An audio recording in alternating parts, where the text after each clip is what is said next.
All right, fellas, I want to give y'all my analysis from Game 1 of the Houston Rockets Golden State Warriors yesterday. The game was quite entertaining to say the least, but Golden State came out on top 119 to 106. And just the overall synopsis of that game, I thought that both teams came out with a lot of intensity, as was expected. This is the Western Conference Finals, and not only that, but it was a much anticipated matchup between the two best teams in the West. You had a lot of star power. You had a lot of three-point shooting. You had a lot of offense.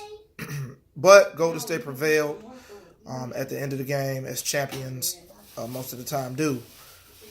Houston has a very interesting situation because they've been pretty much the best team in the NBA all year, but now they're facing a beast like they haven't faced all season.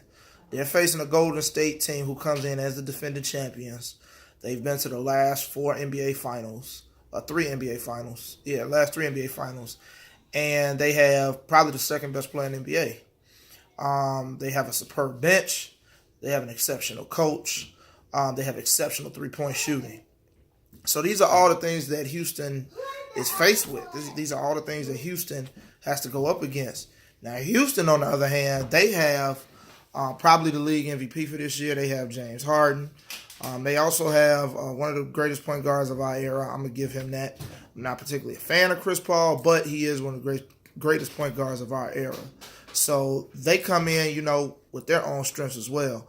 But at the end of the day, Golden State was just too much. I kind of predicted that Golden State would have too much firepower with Steph, Clay, KD, and Draymond.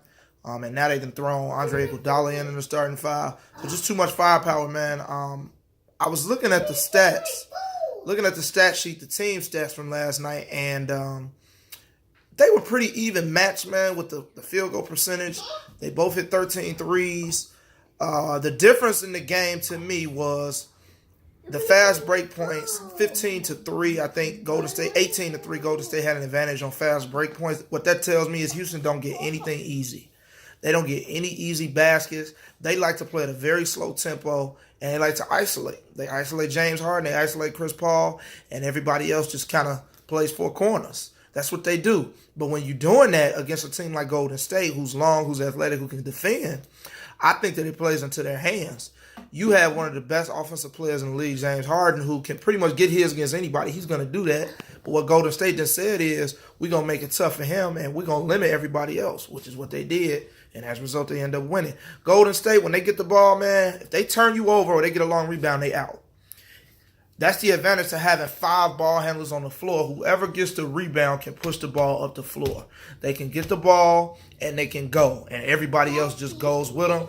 They can sprint to the basket, or they can fly out to the three line, and they getting buckets in a matter of 7 seconds or less. So them fast break points were critical.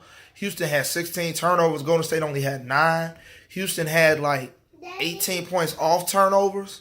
So that was really good. That was an advantage they had. But at the end of the day, man, Durant, he was just in another mode last night. He came out real aggressive, real focused. And anytime he's playing that well, there's not a lot you can do, as a defender. So Golden State definitely came out ready. They came out focused. And moving forward, I see them taking this series in probably 5 games, maybe 6. But depending on how game 2 goes, if they go back to Golden State down 0-2, I think it's over in 5. It's definitely over in 5.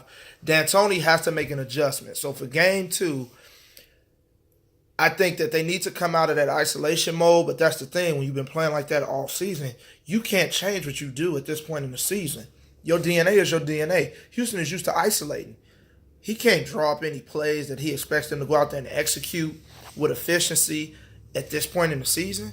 You 2 games into the Western Conference Finals. What you do is what you do. So they just going to have other players step up and make shots. They're going to have to limit their turnovers, and they need to push the ball up. They have to push the ball up. James Harden, you're one of the best ball handlers in the league, but I'm going to need for you to push that ball up. Ain't no time to get tired. You can get tired when you go on vacation. So I think those are the things they got to do, in order to be successful. But at the end of the day, man, Golden State just too much. They're too much. That's all I got for game 1. We'll see what happens with this Cleveland game tonight, and I'll get back at y'all. Peace.